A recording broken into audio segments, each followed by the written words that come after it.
China, 9/11, swine flu, SARS, tsunamis. Is it possible to be ready before the next disaster strikes? Some people will be. They're called preppers, and they spend their time helping others prepare for emergencies. There is a growing chance that a major catastrophe could strike at any moment. Experts are actually saying that we're living on borrowed time. That is correct. Joe Artis is part of a growing trend in the United States where citizens are not planning on FEMA or anybody else to save them when the next emergency strikes, whether it's a tornado or the next terrorist attack.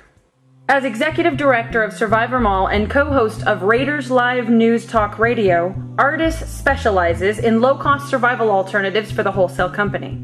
Thomas Horn is CEO of Raiders News Network and a veteran pastor of nearly 25 years. He believes the religious community should be front and center on this issue, because for him it's not a matter of if, but when, a major crisis is going to happen in the United States. We asked him on the phone to explain. Well, all one has to do is pull their head out of the sand and look around. I mean, I wish it were not the case, but it is. We're living in an uncertain period of time right now when enemies of America would like nothing better than to create chaos. It's also a time, however, that leaders of religious institutions can rise up with more than platitudes and give their followers, their audience, give them solid advice. And the thing is, when simple steps are taken to be prepared for disasters, then faith is increased, confidence to face the future is increased, fear is diminished as a result, and the Bible has a lot to say about that. For instance, while it's true that famine was prophesied for Egypt, it's also a fact that God led Joseph to prepare for it, and as a result, he saved his family and the nations around about.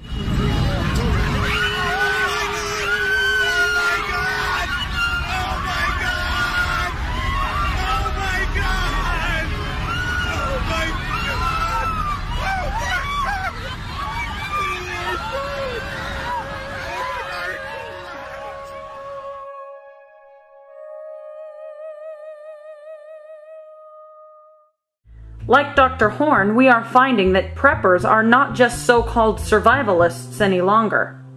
They are modern, urban investors, businessmen, preachers, and even wives and mothers. Right now, every day, people are seeing the importance of being prepared for the unknown. And they're looking at how affordable it has become to have some assurances on hand. They're looking at things like long-term storage foods, and they're thinking to themselves, hey, this is a great investment.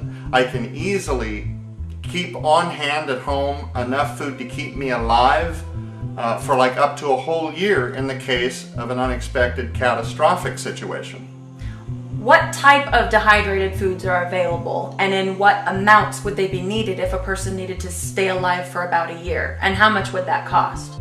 Well, let me show you some of our kits.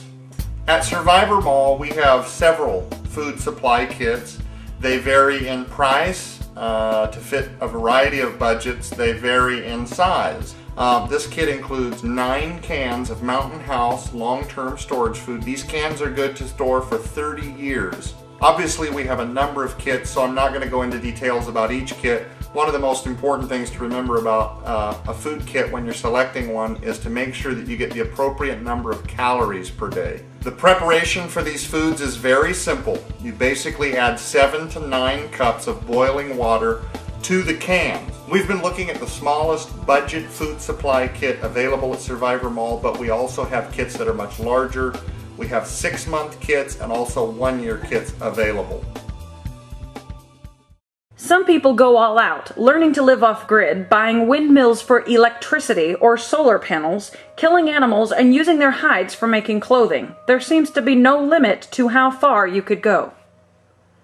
Without dedicating your entire life and all of your money to survivalism, there are a few basics that people should know about. For example, we have a video that teaches families how to stay warm and alive if they should get cut off from their utilities for an extended period of time. In case your home or local buildings are not safe to inhabit, everybody should have a go bag or a survival kit containing important documents, food and water, first aid supplies that they can just grab and head out with. If possible, they should be carrying a hand crank NOAA radio that will be broadcasting important information updates.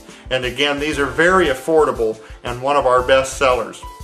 On the phone with Dr. Horn, we asked if pastors and other religious leaders are responding to his call for ministries to take the lead during September to encourage their congregations to be prepared for disasters. Well, I sure hope so. I mean, the Bible makes it clear that biblical faith is measured by personal action.